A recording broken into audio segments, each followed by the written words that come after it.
우리는 계속해서 로마서 말씀을 보고 있습니다. 하나님께서 우리가 육을 입고 살아가는 이 땅에서 우리에게 하실 일은 정확합니다. 그것은 우리의 겉사람을 깨트리는 것입니다. 속사람으로 살게 하시는 것.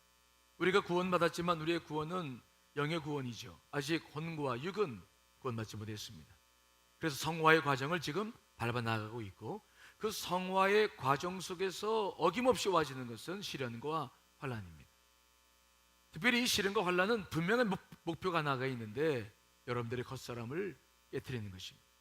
내 힘과 내 의지로 살지 않고 하나님께 전적으로 기도하며 살 수 있는 그 은혜를 경험하게 하는 것, 그것이 이제 하나님께서 하실 중요한 일 가운데 하나고, 우리가 지금 인생을 살아가면서 경험하고 있는 것 가운데 하나가 바로 그겁니다. 그러므로 우리는 이 환난이라고 하는 것을 쉽게 생각하면 안 됩니다. 그저 벗어나고 쉽게 어떻게 해결해보자 라고 생각하지 말고 진지하게 시련과 환난을 대해야 될 줄 믿습니다. 그 속에서 역사하실 하나님이 무엇을 원하시는지를 분명히 알고 그 일을 이뤄나가는 것이 지혜로운 우리들이죠. 그래서 우리가 속사람으로 살아가야 됩니다. 우리의 속사람에는 우리의 영이 있고 또 하나님의 모든 일을 분별하시는 성령님이 계시죠. 그래서 우리가 속사람으로 살아갈 때에 사방으로 우겨쌈을 당하여도 쌓이지 아니하고, 답답한 일을 당하여도 낙심하지 아니하고, 거꾸로뜨림을 당하여도 망하지 아니하는 은혜를 누리게 될 줄 믿습니다. 그 한 가지죠. 그러니까 우리가 고통과 시련을 겪을 때 우리는 이것을 잊어서는 안 돼요. 딱 한 가지입니다. 그러니까 빨리 이것을 해결하려고 인간의 방법을 쓰거나 또 다른 방법으로 해결하면 또 다른 시련은 곧 닥쳐와요. 시련의 목적이 분명하기 때문에 그 목적이 이루어지지 않으면 시련은 계속됩니다. 자, 그래서 오늘 우리는 이제 그러한 하나님의 계획을 가지고 있기 때문에 오늘은 지난 시간에 이어서 그 환난이 어떻게 우리 가운데서 인내를 만들어내는지 우리가 그 문제를 살펴보려고 하는데요. 자, 로마서 5장 3절 4절 말씀 한 번 더 읽어보겠습니다. 시작. 다만 이뿐 아니라 우리가 환난 중에도 즐거워하나니 이는 환난은 인내를, 인내는 연단을, 연단은 소망을 이루는 줄 알미라. 환난을 통해서 소중한 것들이 다 만들어집니다. 인내도, 연단도, 소망도. 환난 없이 만들어지는 것은 가짜 믿음이죠. 우리가 이 환난을 통해서 이런 모든 것들이 만들어지고 있다는 것이 성경 말씀이고 이게 진리입니다. 자, 오늘은 우리가 환난과 인내에 대한 이야기를 해보려고 합니다. 이 환난이라는 말의 의미는 뭐냐면 본래 아래 머물다, 아래 머물다. 예수님이나 바울 당시에는 그 사용의 용례가 주로 기름을 짜는 데에 사용되었던 말씀들이었습니다. 감람유 같은 기름을 만들 때 보통 당시의 기계는 감람나무 열매를 아래 놓고 위에서 확 눌러서 기름을 짜냈습니다. 하나님께서는 이처럼 환난이라는 수단을 통해서 우리의 겉사람을 짓누르고 깨뜨려 나가는 것입니다. 그래서 속사람이 흘러나와서 속사람으로 살게 하는 것, 이걸 통해서 먼저 배울 수 있는 것은 인내. 그래서 이 인내라고 하는 것은 제일 먼저 경험되는 것인데, 환난이 시작되면서부터 환난의 마지막까지 연단과 함께 이 인내는 계속 배워져야 되는 그런 것들이죠. 그래서 우리는 이 환난을 통해서 먼저 뭘 배워나가느냐? 인내. 우리가 별로 좋아하지 않죠. 하지만 여기에 굉장히 중요한 것들이 있습니다. 자, 먼저 인내라는 말의 뜻이 뭘까? 이 인내라는 것은 한자어로 풀이한다면 참을 인자, 참는다, 견딜 내자, 견뎌낸다. 그러니까 참고 견뎌낸다, 그런 말의 뜻이 담겨 있습니다. 하지만 참는 것과 견디는 것은 달라요. 우리가 인내라는 말의 뜻을 깊이 이해하려면 이 두 가지의 단어를 더 깊이 들어가 봐야 됩니다. 자, 참는다. 인내라는 것은 먼저 참는 것인데, 이 참는다는 것은 과연 무엇일까요? 이것은 주로 우리 내면에서 일어나고 있는 것을 억제할 때 쓰는 것이 이 말입니다. 예를 들어서 웃음을 참느라고 죽을 뻔 알았어. 웃음이 올라오는데 누르는 것을 참는다. 터져나오는 울음을 참지 못했다. 울음을 참는 것, 아픔을 참는 것, 분통이 터지는 걸 참느라고 힘들었다. 즉 참는다고 하는 것은 무엇을 말하냐면은 여러분 안에 내면에서 일어나고 있는 감정이나 느낌에 속한 것을 누르는 거예요. 한마디로 말하면 참는다는 대상은 외부에서 오지 않고 내 내면에서 일어나는 것이죠. 그래서 이 참는다고 하는 것은 우리의 욕망과 우리의 욕구도 깊은 관계가 있어요. 예를 들어서 오늘 지금 예배를 드리고 있는데 아주 그냥 졸음을 참고 설교를 듣느라고 죽는 줄 알았다. 그때도 참는다는 말을 써요. 또 기침하느라고 그냥 얼굴이 그냥 막 참느라고 기침 참느라고 얼굴이 빨개졌다. 이런 말씀드리 죄송하지만 우리 사는 이야기니까 하겠습니다. 오줌을 참느라고 그냥 힘들었다. 잘못하면 방광이 문제가 되잖아요. 그러니까 이 참는다고 하는 것은 내 내면에서 어떻게 일어나고 있는 심적인 것만이 아니라 본능과 어떤 충동을 참아내는 거예요. 이것들을 쓸 때에 참는다라는 말을 쓰는데, 그럼 견딘다라는 말은 뭐냐? 이것은 아주 의미가 달라요. 예를 들어서 밧줄이 무게를 견디지 못해서 끊어졌다. 나무가 비바람을 잘 견뎌냈다.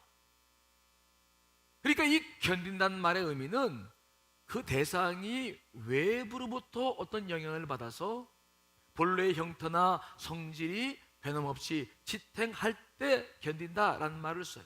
가뭄에 잘 견뎌야 된다. 추위를 잘 견뎌야 된다. 모진 고문을 견뎌낸 민주인사. 시련의 아픔을 잘 견뎠다. 그러니까 이 견딘다라고 하는 말의 의미는 주로 외부적인 상황에서부터 내게 와지는 것을 내가 잘 버텨낸다, 그런 말이에요. 그러므로 이 견딘다는 것의 대상은 내부가 아니라 외부의 것들이에요. 외부에서 오는 환난과 시련을 잘 견딘다. 자, 그렇다고 한다면 만일 참지 못한다면, 견디지 못한다면 어떤 결과가 찾아올까요? 이 둘 사이의 결과도 굉장히 달라요. 만일 우리가 내면에서 올라오는 본능이나 충동의 욕구를 잘 참지 못하면 그것들이 급격하게 폭발합니다. 웃음을 참았다가 웃음 먹고 가가가 웃어버리면 다른 사람들이 그냥 함께 웃고, 울음을 참았다가 터지는 거 터져버려요. 참지 못하면 터져버려요. 그런데 중요한 것은 뭐냐? 이때는 그 영향력이 크지 않아요. 그러니까 뭔가를, 물론 분노 같은 건 영향이 클 수 있겠죠. 하지만 대체적인 것들은 내부에서 올라오는 것들을 참았다가 이것이 잘 못 참으면 폭발해버린다. 그때에도 영향력이 그렇게 크지 않아. 또 시간적으로 오래가지 않아요. 그런데 견디는 것은 달라요. 외부에서 내게 와지는 시련과 환난을 견디지 못할 경우에는 상황이 다릅니다. 우리가 추위나 더위를 견디지 못한다면 그 자리에 쓰러지거나 얼어 죽을 수 있습니다. 큰 일을 당하기 쉽죠. 금지름을 견디지 못하면 죽을 수 있습니다. 고문을 견디지 못해도 사정은 똑같습니다. 어떤 사람에 의해서 수모와 모욕을 견디지 못할 경우에 인생에 심각한 균열이 찾아오고, 견디지 못할 경우에는 스스로 목숨을 끊는 극단적인 선택도 가능하죠. 그러니까 이 견딘다라고 하는 것은 굉장히 중요한 겁니다. 지금 못 견딘다고 하는 것은 여러분 생애에 있어서 치명적인 영향을 줄 수 있는 거죠. 참는 것은 괜찮아요. 그죠? 못 참아도 잠시 문제가 이따가 해결되는데, 견디지 못한다고 하는 것, 버텨내지 못한다고 하는 것은 여러분들의 생을 무너뜨리기도 할 수 있는 무서운 일이다라고 하는 거예요. 그래서 이런 관점에서 본다고 한다면 우리에게 있어서는 참는 능력보다는 견디는 능력이 더 필요하고 중요하죠. 참지 못해서 오는 결과보다 견디지 못해서 오는 결과는 심각한 문제가 생기는 거예요. 특별히 참다 견디다에 있어서의 또 하나 중요한 차이는 뭐냐면 시간의 길이에요. 참는 것은 잠깐입니다. 하지만 견디는 것은 만만치 않은 시간이 필요해요. 바꿔 말하면 참는 것은 일시적일 수 있지만 견딘다는 것은 지속적이고 시간이 많이 많이 소요되는 것입니다.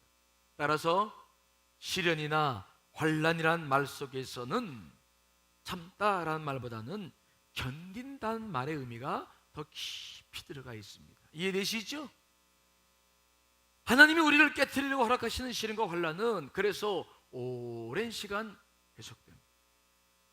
그리고 이 시련과 환난을 견디지 못하면 많은 어려움을 경험하게 되죠. 환경이 변화되거나 가족들에게 어떤 어려운 문제가 생기거나 몸에 건강 이상이 있을 때 긴 시간이 필요한 것들입니다. 그래서 이 환난이라고 하는 것은 무엇과 함께 시작되냐면 인내, 견디는 것과 함께 이 환난은 시작되는 거예요. 그래서 환난은 제일 먼저 뭘 배우느냐? 인내를 배운다는 거죠. 환난은 뭘 낳는다고요? 환난은 인내를 낳는다. 견뎌내는 것이 환난에서 가장 중요한 것입니다. 여러분, 지금 견뎌내고 있습니까? 버티고 있습니까? 참는 것은 그저 못 참아도 괜찮아요. 잠깐입니다.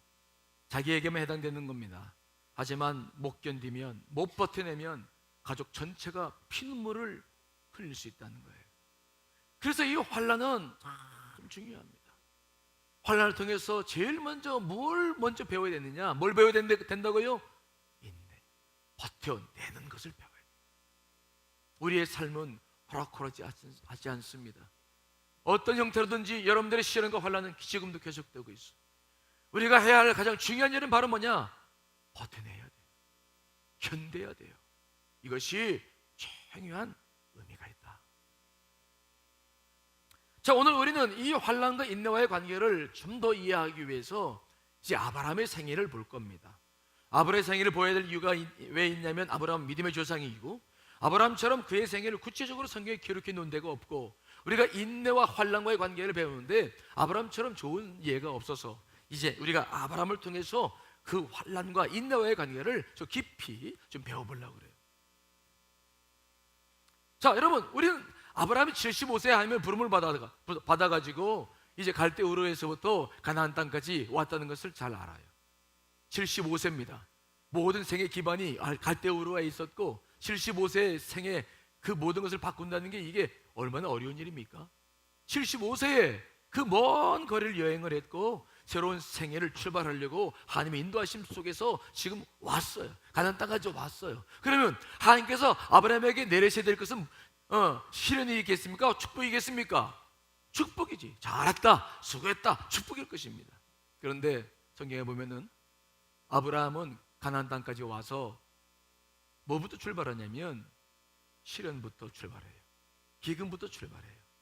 이게 하나님께서 아브라함을 다스리시고 우리를 이끌어 가시는 방법 중에 하나였습니다. 자, 창세기 12장 10절 읽어보겠습니다. 시작.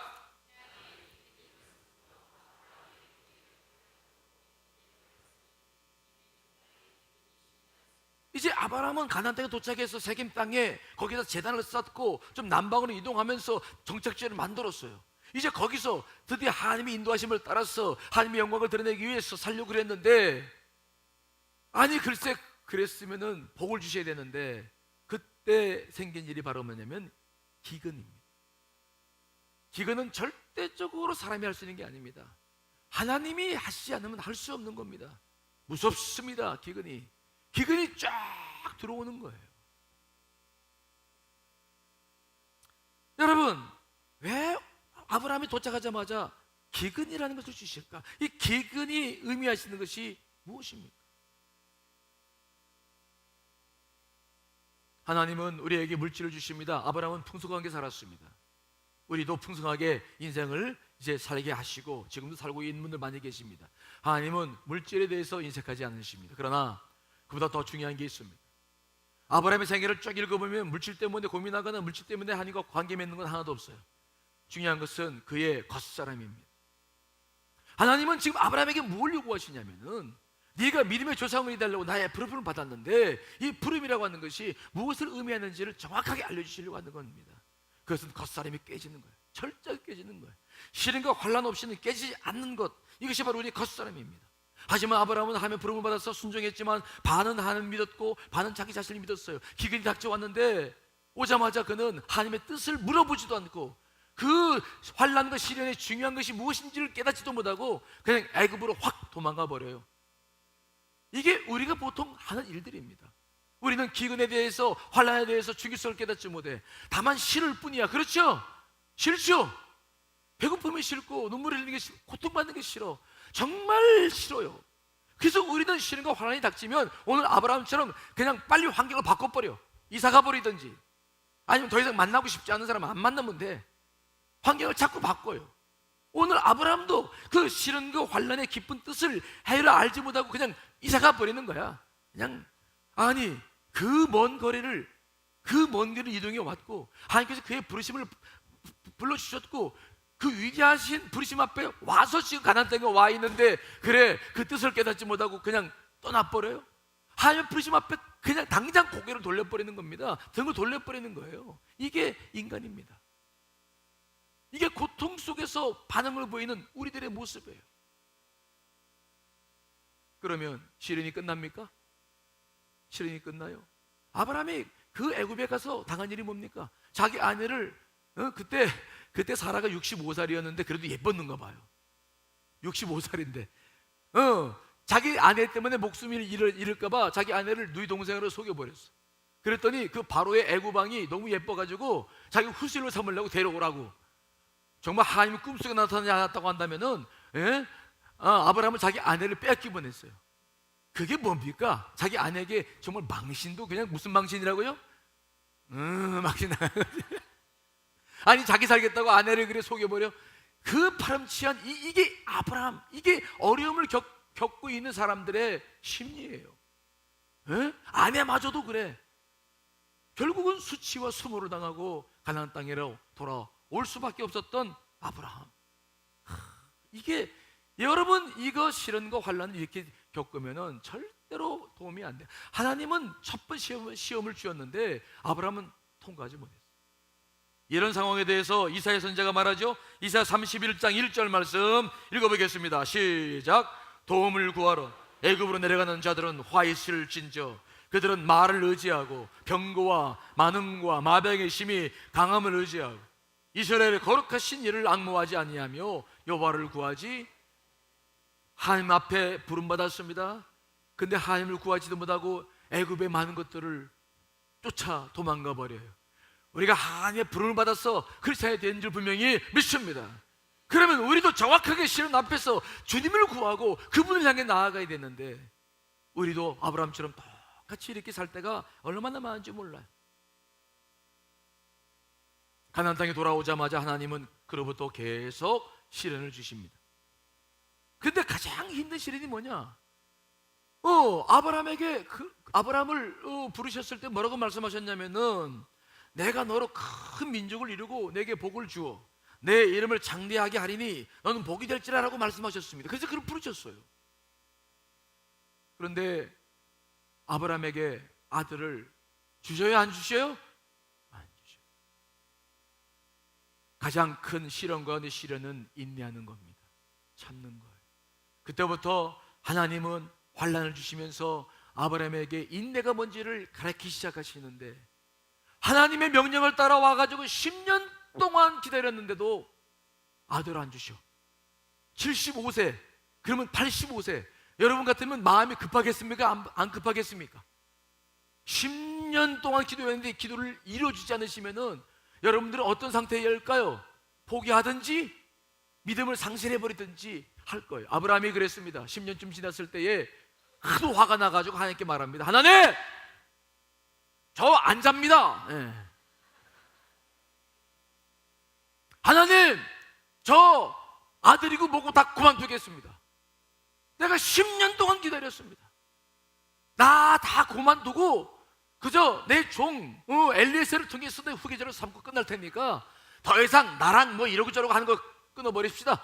내가 당신 믿고 10년 동안 여기까지 살았는데 속았습니다. 막 그리고 화를 막 내는 거예요. 그때 하나님께서 아브라함에게 어떻게 대하십니까? 그를 잘 달리게 하셔가지고 밖으로 나와서 하늘의 별을 보게 하죠.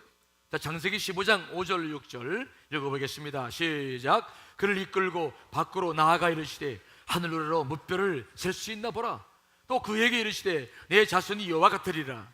아브라함이 여호와를 믿으니 여호와께서 이를 그의 의로 아브라함을 달래서 저 하늘의 별을 봐라.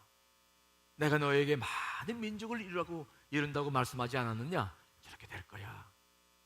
그리고 아브라함을 다독거리니까 아브라함이 또 믿었어요. 아멘. 그래서 아브라함에게 이제 피의 언약을 맺고 네 자손들은 400년 정도 애굽에서 백성들을 섬기고 그러고 나와서 가나안 땅에 들어갈 것이다. 내 약속의 말씀을 믿어라. 아멘. 그리고 이제 모든 일이 좋게 끝났어요. 그러면 하나님께서 또 아들을 주셔야 했는데 아들 안 주셔. 하나님께서 무엇을 원하시는지를 잘 아셔야 됩니다. 하나님께서 안 줘요. 그렇게 이제는 누가 그냥 화가 나냐면 누가 화가 납니까? 아브라함의 아내 사라가 막 화가 나죠. 이럴 수가 있냐고. 그래가지고 이제 하갈이 뭘 합니까? 하갈이 뭐래요?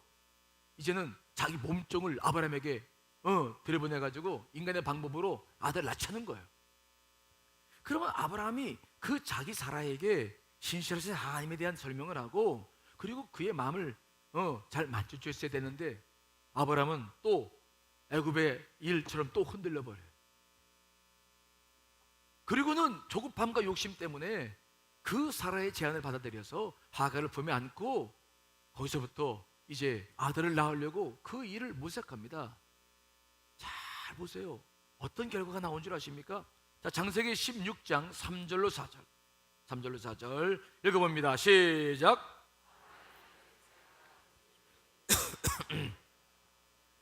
아브라함에게 초보를 준 때에는 아브라함이 하나안 땅에 거주한 지 10년 후였더라. 아브라함이 하갈과 동침하더니 하갈이 임신함에 그 자기의 임신함을 알고 그의 여주인을 멸시. 그렇게 해서 아들을 낳으면 끝날 줄 알았는데 생각지도 않은 일이 벌어집니다. 무슨 일이 벌어집니까? 그 몸종 평생을 사라를 섬겼던 그 몸종인데 몸종이 임신해가지고 배가 이렇게 나오니까 지가 주인 노릇하는 거야. 이제는 배를 딱 내밀면서 사라가 오면은 배를 딱 내밀면서 야 네가 안주인이야? 애기도 못 낳는 게 무슨 안주인이야? 내가 안주인이다. 막 배를 내밀면서 한 번도 생각지 못한 결과예요. 아브라함과 사라가 이런 결과를 예측했겠습니까? 이런 일이 있으면 이런 일이 벌어질 것을 예측했겠습니까? 아니에요. 한 번도 예측하지 않았어. 정말 이게 기대면 문제가 다 해결될 줄 알았는데 생각지도 않은 문제가 발생하는 거예요. 아니 하갈이 막 배를 내밀고 이럴 줄을 누가 알았어. 그래서 가정 자체가 그때부터 지옥으로 변해버리는 거예요. 그때부터 우리가 인생을 살아갈 때에 늘 겪는 일이 이런 거예요. 시련과 환난의 주 목적이 무엇입니까? 내 겉사람을 무너뜨리고 속사람을 살게 하시려고 하시는 그 뜻인데 그것을 생각지 못하고 자꾸 방법을 쓰고 자꾸 인간의 방법을 가지고 뭔가를 만들어내기 시작하면 여러분 우리는 점점 더 수렁으로 빠지게 됩니다. 생각지도 못했던 문제 속에 자꾸 휘말려 들어가는 거예요. 그것이 우리의 인생에서 겪는 일들입니다. 여러분 그러므로 우리가 인생을 살아갈 때 이 환난과 시련은 정말 잘 버텨내면서 하나님의 뜻을 구해야 됩니다. 절대로 그냥 쉽게 생각하면 안 되는 거예요. 꼬리에 꼬리를 물고 일어나는 시련과 환난, 더 시궁창에 빠지는 것 같은 그런 경험들은 전부 내 머리가 만들어내는 것들이에요. 아브라함의 생애에서 그가 믿음의 조상답게 행동한 것, 조상답지 않게 행동한 것은 하나같이 인내하지 못하고 인간적인 방법을 꾸미며 이를 행동으로 옮겼을 때에 일어난 일들입니다. 한결같아요. 애굽으로 도망치는 이야기, 지금 사라와 같은 하갈과 같은 이런 하갈을 통해서 자신을 낳겠다고 하는 이런 모든 것들이 대표적인 이야기예요. 반면 아브라함의 생애에서 그가 믿음의 조상답게 행동한 것은 모두가 하나님의 명령에 순종한 그런 순종을 통해서 이루어졌어요. 아브라함으로부터 아브라함이 부름을 받았을 때 하란으로부터 떠나서 가나안 땅까지 온 것이 그랬고, 나중에 이삭으로 바치는, 그래서 신앙이 완성되어져 가는 그 모든 것들도 바로 주님 안에서 이루어진 일들입니다. 하나님의 뜻이 있고 순종하는 것이 순서지요. 이 뜻이 파악하지 않은 상황 속에서 내가 무엇인가를 움직인다고 한다면 반드시 이런 일이 벌어진다. 4,000년 전에 아브라함과 사라는 하나님의 부르심을 받아 순례의 길을 걷고 있는 우리들의 이야기입니다. 하나님은 지금도 우리들에게 가장 먼저 어떤 훈련을 시키느냐? 인내의 훈련을 시킨다. 무슨 훈련 시킨다고요? 인내. 하나님의 뜻을 발견하기 전까지는 차라리 인내하셔야 돼요. 버텨야 돼요. 내가 모르겠다 싶을 때는 아무 일이나 꾸며서 그저 위기를 넘어가려고 하지 말고 기다릴 수 있어요. 이게 굉장히 중요한 것입니다. 스톡데일 패러독스라는 말이 있습니다. 이것은 제임스 스톡데일 장군이 만들어낸 이야기예요. 제임스 스톡데일은 베트남 전쟁에서 하노이 힐턴 포로스 용소에서 갇힌 미군 가운데 가장 계급이 높은 사람이었습니다. 별 2 소장이었어요. 베트남 전쟁이 한창이던 1965년부터 1973년까지 8년간 수용소에서 갇혀있던 그는 전쟁 포로의 모든 권리도 보장받지 못한 채 4년간 독방 신세를 지었고 20여 차례 심한 고문을 견뎌야만 했습니다. 그리고 언제 석방될지 모르는 불확실한 상황 속에서 그는 8년을 견뎌냈을 뿐만 아니라 포로들 사이에 정교한 내부 통신망을 구성해서 많은 동료 포로가 끝까지 버틸 수 있도록 도왔어요. 그래서 나중에 석방된 다음에 그 공로를 인정받아서 의회에서 명예훈장을 받았고 이제 별 하나를 더 달아 삼성 장군이 된 유명한 사람입니다. 이 사람에게 질문했습니다. 당신 어떻게 그 불확실한 상황 속에서 혹독한 고문과 비참한 환경 속에서 살아남았을 뿐만 아니라 동료 부하들까지도 끝까지 견딜 수 있도록 했습니까? 그때 그는 그런 말을 했습니다. 나는 하나님을 믿는 사람입니다. 결국에는 하나님께서 승리하십니다.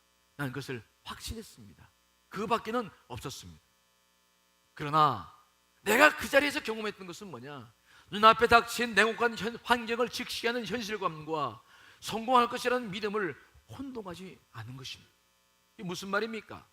그는 말했습니다. 나와 함께 있던 많은 병사들을 나는 끝까지 버티기 위해서 지켰지만 그 중에 많은 사람들은 도중에 참지 못하고 죽어갔습니다. 왜 죽은지 아십니까? 그들은 하나님께 대한 온전한 믿음을 갖기보다는 자기가 막연한 기대를 만들어내기 시작했습니다. 그래, 올 성탄절에는 우리는 석방될 거야. 하나님께서 말씀하신 것도 아니고 누구에게 얻은 정보도 없었습니다. 다만 그들은 자기가 만들어낸 적극적인 사고방식으로 희망을 만들어냈습니다. 그래서 그들은 성탄절까지만 기다렸습니다. 그러나 성탄절이 또 지나가고 다음 성탄절이 또 왔습니다. 그러자 그들은 말했습니다. 이제 부활절까지는 내가 해방될 거야. 부활절까지 기다리자. 그러나 부활절도 지나갔습니다. 또 지나갔습니다. 이제 추수감사절이 있지. 추수감사절만 지내면 나는 해방될 거야. 그들은 자기가 만들어내는 희망을 붙잡고 살았습니다. 그러나 추수감사절이 지나가기 시작했습니다. 아무 일들이 나지 않았습니다. 그들은 인내하지 못하고 스스로 포기하고 좌절하고 그들은 그래서 죽는 길을 선택했습니다. 그는 말합니다. 내가 그 속에서 승리했던 것은 하나님께서 나를 구출하신다는 확실한 믿음이 있던 것은 분명했지만 막연한 기대와 그것을 혼동시키지 않았습니다. 그때가 언제일지 몰랐습니다. 그래서 나는 그분과 교제하며 그분의 때를 기다리긴 기다렸지만 내 주변에 있는 동료 부하들처럼 막연한 기대를 가지고 살진 않았습니다. 여러분, 우리가 시련을 견뎌내는 가장 유일한 방법은 뭐냐? 온전한 믿음으로 하나님의 때를 기다리셔야 될 줄 믿습니다. 내가 스스로 만들어내는 막연한 기대, 그래, 이번 금년 말에는 해결될 거야. 내가 금년 말에는 하나님께서 나에게 복 주실 거야. 모든 문제 해결될 거야. 하나님이 말씀하셨나요? 하나님께서 그렇게 말씀하셨다면 그렇게 될 줄 분명히 믿습니다. 하지만 그것이 그분께서 말씀하신 것도 아니고 누구도 말하는 것이 아니라 내가 만들어내는 막연한 기대라고 한다면, 그것을 희망이라고 붙잡고 그것을 믿음으로 붙잡고 있다고 한다면 그것은 잘못된 것입니다. 그래서 우리는 인내를 제대로 배우지를 못하는 것입니다. 우리는 환난과 역경 속에서 하나님의 뜻을 이루지 못하고 중간에 쓰러져 나가는 것입니다. 우리는 버티지를 못하는 것입니다. 진실로 우리 안에 속사로 사는 법을 배우지 못하고 있는 것입니다. 막연한 기대가 아닙니다. 여러분, 언제나 하나님을 믿으시기를 간절히 축원합니다. 막연한 기대가 아닙니다. 언제나 믿음을 가지고 우리가 하나님의 연단 속에 있어야 되는 것이 중요한 것입니다. 아브라함도 하나님과의 관계 속에서 사라의 하갈의 일 이외에는, 그 사라의 일을 경험하면서 그는 많은 걸 얻었고 그 이외에는 막연한 기대 갖지 않았습니다. 그리고 그는 하나님께서 역사하실 때까지 그대로 기다리기 시작해요.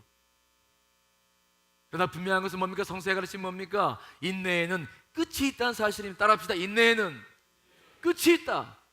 반드시 끝이 있다는 게 성경의 가르침입니다. 힘들고 어렵습니다. 하지만 인내에는 뭐라고요? 뭐가 있다고요? 끝이 있어요. 끝이 있어요. 끝이 찾아왔을 때 하나님께서 하신 일이 무엇입니까? 하나님이 직접 찾아가시죠. 자, 여러분, 창세기 17장 1절 17장 1절 읽어보겠습니다. 시작.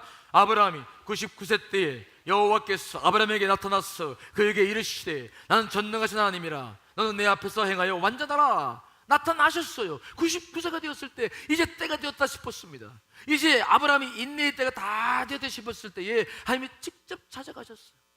그리고 그를 위로해 주시고 그의 이름을 아브라함에서 아브라함으로 바꿉니다. 열국의 아버지라고 이름을 바꿔주죠. 사례를 사라, 열국의 어머니라고 바꿔주시면서 이제 그들과 이제 진정한 언약을 맺으시고, 그 다음에 그때서야 주님께서 그에게 허락하신 아들을 주시겠다고, 입으로 내년 이맘때 아들 주시겠다고 직접 말씀하시죠. 자, 창세기 17장 16절 19절 읽어보겠습니다. 시작.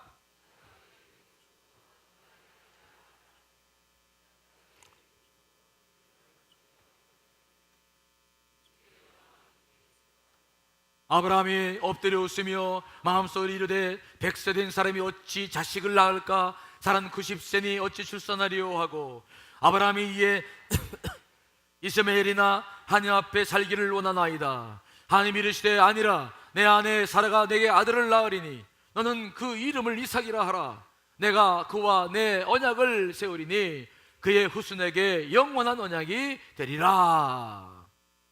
그런데 그때 아브라함이 보인 반응은 뭡니까? 뭐 하는 것이었습니까? 웃어. 어휴, 와, 지금 내 나이가 이제 100세인데, 와, 내 아내 나이가 이제 90세인데, 와, 쪼그랑 갈망구가 돼버렸는데, 대가 다 붙어버리고, 다 죽은 거나 마찬가지인데, 와, 내가 이제 아들 낳는다고, 와, 웃어요.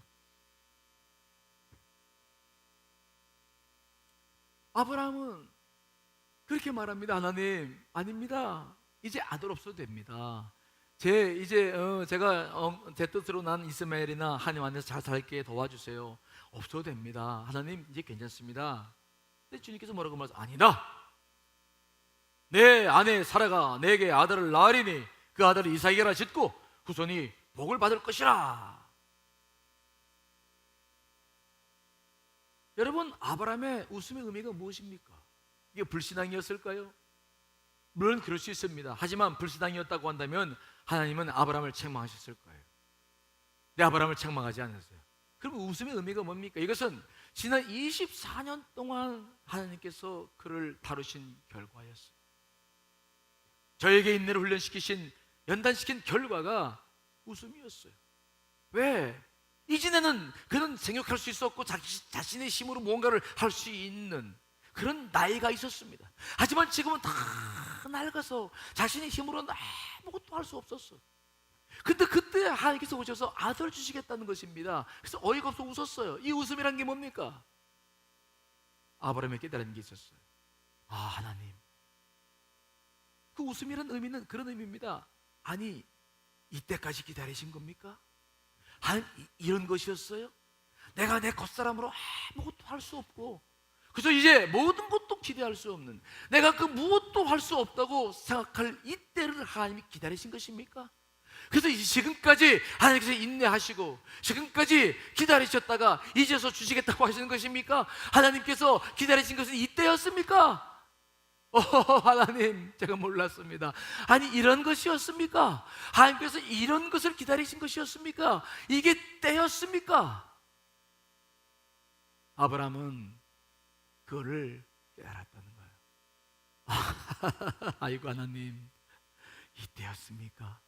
이게 하나님께서 원하시던 결과였습니까? 이때가 되어야 내가 그 아들을 받을 수 있는 것이었습니까? 아브라함은 그때서야 자기의 모든 것을 돌아보며 웃는 거예요. 그 웃음의 의미는 불신앙이 아니었습니다.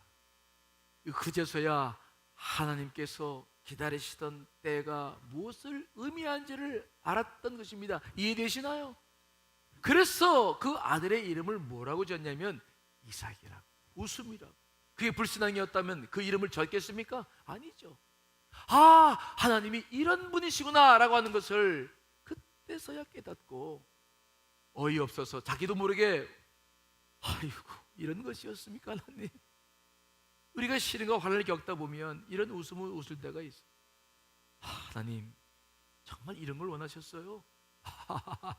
주님, 제가 몰랐죠. 그런 것이었어요, 주님.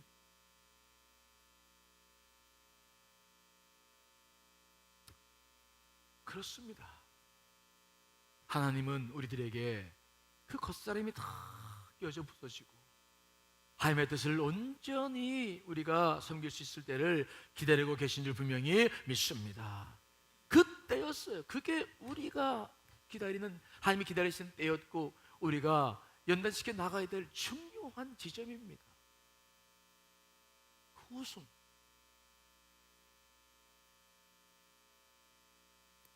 그렇게 아브라함이 하나님의 앞에 서서 그 뜻을 받아들이자 드디어 하나님께서는 아브라함의 웃음을 성사시켰어요. 정말 아브라함이 웃는 그대로 사라가 이제는 이삭을 안고 웃는 때, 그 1년 후에, 10개월 후에 그 일을 허락해 주셨죠. 자, 이삭이 지금 태어났고 사라가 그 이삭을 안고 그 다음에 고백한 내용이 있는데 정말 가슴에 깊이 새겨질 말씀입니다. 창세기 21장 6절 7절 6절 7절 읽어보겠습니다. 시작.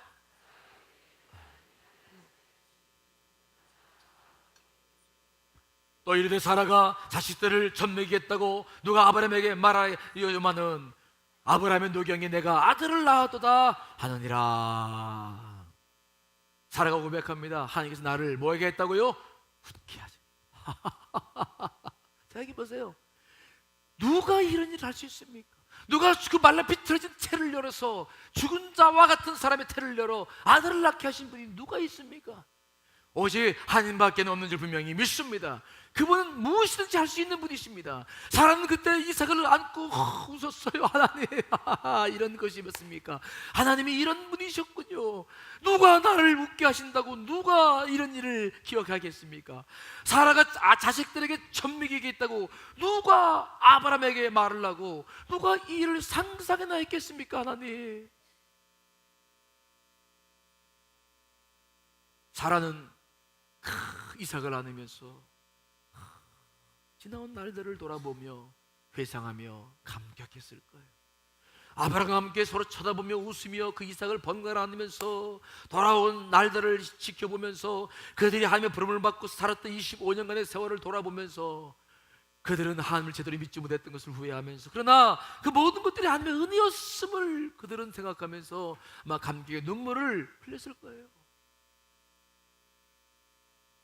찬양에 그런 찬양이 있죠. 지나온 모든 세월들 돌아보아도,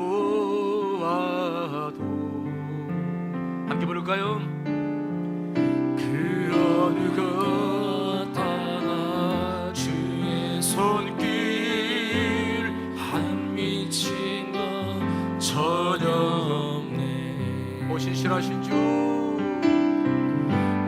신실하신 주, 오 신실하신 주, 내 너를 떠나지도 않으리라. 내 너를 버리지도 않으리라. 약속하셨던 주님, 그 약속을 지키사 이후로도 영원토록 나를 지키시리라 확신하네. 사라는 그 아이를 품고, 이삭을 품고 얼마나 감격했을까. 여러분, 우리에게도 인내가 끝이 온다는 사실을 믿으시길 간절히 축원합니다. 때가 되면 이때가 반드시 옵니다. 반드시 옵니다.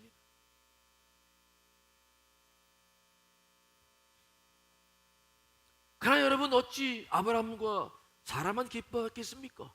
사실 그들이 기뻐하며 이삭을 안고 뛰며 감사하며 찬양하는 모습을 보면서 누가 더 기뻐했을까요? 누가? 하늘에 계신 하나님.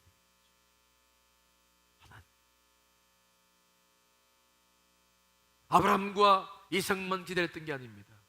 하나님은 더 기다렸어요. 아마 아브라함과 사라가 이삭을 안고 춤을 추었을 때 하늘에서 잔치가 일었을 것입니다. 그래, 아브라함과 사라야, 바로 이것이다. 정말 나도 너무 기쁘구나. 너희가 이제서야 나의 부르심 앞에 온전히 응답할 수 있게 되었구나. 너희들이 이제서야 열국의 믿음의 조상들이 될 수 있게 되었구나. 하나님이 얼마나 기뻐하셨을까요?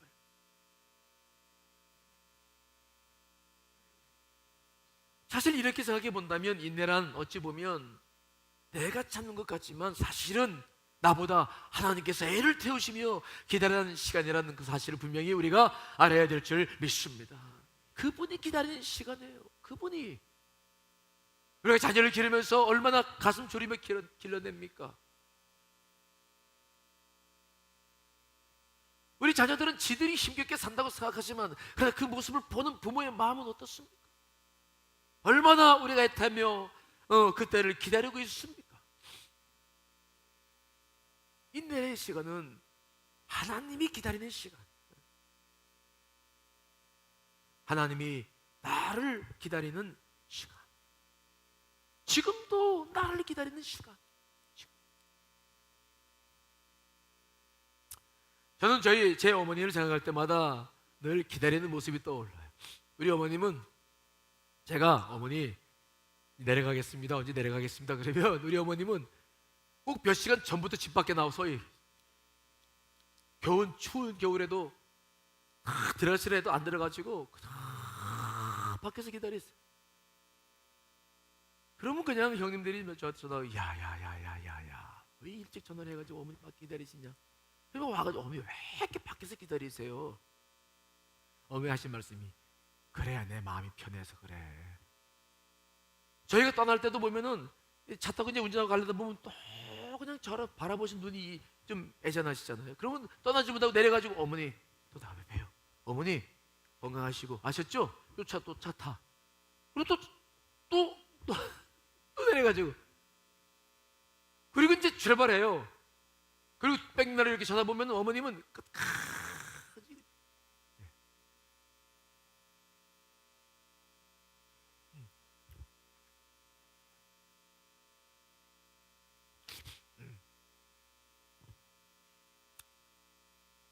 기다리시는 부모님, 기다리시는 하나님.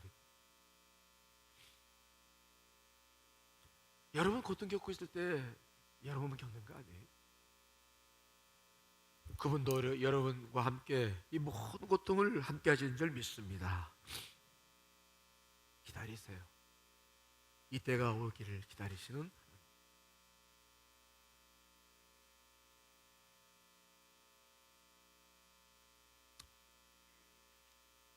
언제나 우리가 겉사람을 깨뜨리고 정말 시원하게 속사람으로 그분의 마음을 시원하게 해드릴 수 있을 때가 있을까?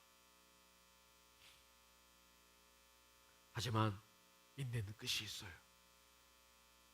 끝이 있습니다. 여러분, 지금도 기다리시는 그분을 잊지 않으시길 간절히 축원합니다. 환난과 시련은 딱 한 가지 목적입니다. 그 훈련의 목적이 끝나면 사라져버려요. 눈독도 녹아버려요. 여러분, 좌절하지 마시고 시련 앞에서 굴복하지 마시고 영으로 도망치지 마시고 많이 무릎 꿇고 기도하며 승리해 나가시기를, 그 속삭임으로 살아나가신 여러분 되시기를 간절히 축원합니다. 다 같이 기도하시겠습니다.